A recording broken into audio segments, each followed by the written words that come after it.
Bonjour et bienvenue sur ma chaîne, on se retrouve aujourd'hui pour un tuto nail art et un tuto nail art assez particulier car il y a quelques temps de ça, j'avais trouvé sur Facebook une vidéo montrant ceci, cette petite astuce avec de la poudre miroir qu'on pouvait faire, oui, du stamping avec.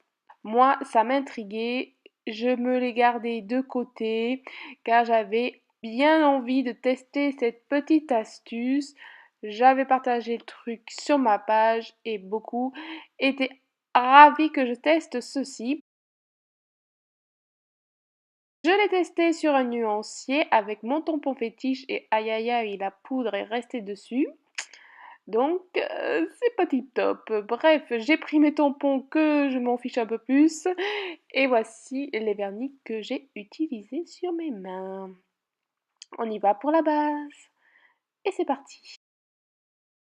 Base posée, on y va pour le blanc que je vais mettre là. Et là, c'est un blanc vraiment très transparent, parfait pour une French manicure. Je voulais juste un petit touche de brillant en fait. Et alors celui-là, il est trop beau. On va le poser sur les autres. Donc comme vous l'aurez compris, la poudre miroir va se poser sur le vernis transparent.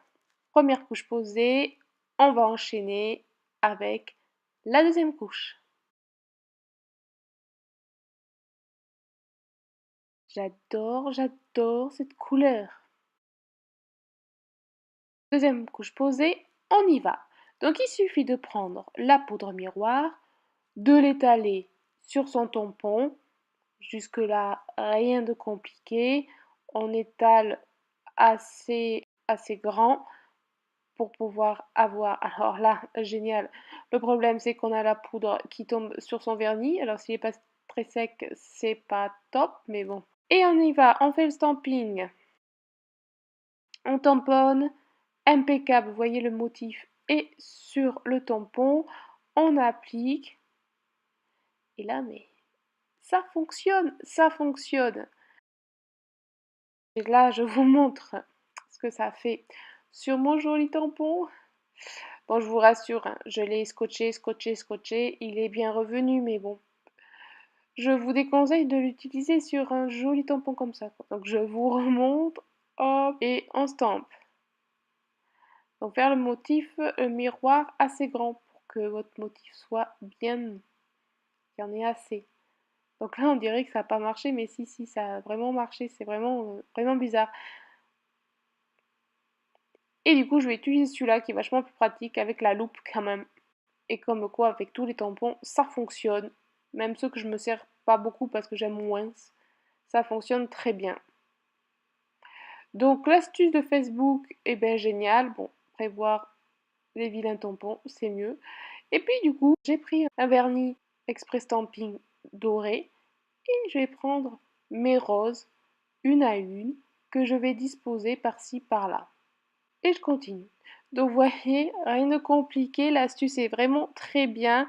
Par contre, si vous n'avez pas de tampon loupe, faire le motif, mettre la poudre assez large, parce que moi, le premier, c'était pas très bien centré, du coup c'est pour ça qu'on voit du noir sur l'ongle, c'est qu'il n'y a pas eu assez de poudre en fait.